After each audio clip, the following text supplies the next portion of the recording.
ইরানের নৌবহরে অত্যাধুনিক যুদ্ধজাহাজ নিয়ে বিপাকে পড়েছে যুক্তরাষ্ট্র। ইরান তাদের নৌবহরে নতুন যুদ্ধজাহাজ ডেস্ট্রয়ার 450 এর সফল পরীক্ষা চালানোর ঘোষণা করেছে, যার ফলে যুক্তরাষ্ট্রের নৌবাহিনী এক নতুন চ্যালেঞ্জের মুখে পড়েছে। এই জাহাজটি অত্যাধুনিক প্রযুক্তি এবং শক্তিশালী মিসাইল ব্যবস্থা সহ তৈরি করা হয়েছে, যা ইরানের সামরিক শক্তিকে আরও সুসংহত করবে। ইরানের এই নতুন যুদ্ধজাহাজের প্রযুক্তিগত সক্ষমতা নিয়ে উদ্বেগ বিরাজ করছে আন্তর্জাতিক মহলে।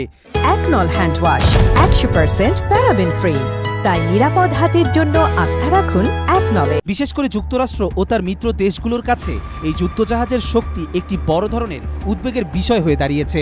এই যুদ্ধজাহাজটি দ্রুত গতিতে চলতে সক্ষম, এতে রয়েছে আধুনিক রাডার সিস্টেম, মিসাইল শিকারের প্রযুক্তি ও অত্যাধুনিক কমিউনিকেশন সরঞ্জাম। ইরান দাবি করছে তাদের এই যুদ্ধজাহাজ তাদের সমুদ্রসীমা রক্ষা ও আঞ্চলিক নিরাপত্তা শক্তিশালী করার জন্য নির্মিত হয়েছে।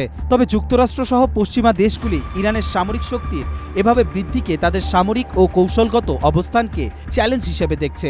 বিশেষ করে পারস্য উপসাগর অঞ্চলে ইরান যুক্তরাষ্ট্রের মধ্যে পূর্ববর্তী উত্তেজনার পরিপ্রেক্ষিতে নতুন এই যুদ্ধজাহাজের আগমন পরিস্থিতিকে আরও জটিল করে তুলেছে। তবে এখন পর্যন্ত নির্দিষ্ট প্রতিক্রিয়া জানা যায়নি যুক্তরাষ্ট্রের প্রতিরক্ষা মন্ত্রণালয়ের পক্ষ থেকে। তবে বিশেষজ্ঞদের মতে পারস্য উপসাগর সহ অন্যান্য সংকটপূর্ণ অঞ্চলে সামরিক উপস্থিতি বাড়ানোর জন্য যুক্তরাষ্ট্র ও তার মিত্র দেশগুলি ইরানের এই সামরিক শক্তির বিরুদ্ধে পদক্ষেপ গ্রহণ করতে পারে।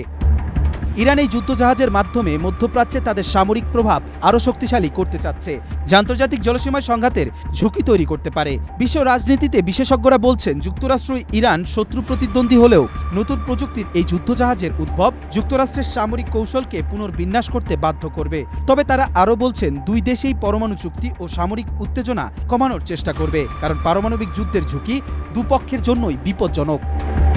কবির চৌধুরী, জয়, মাই টিভি।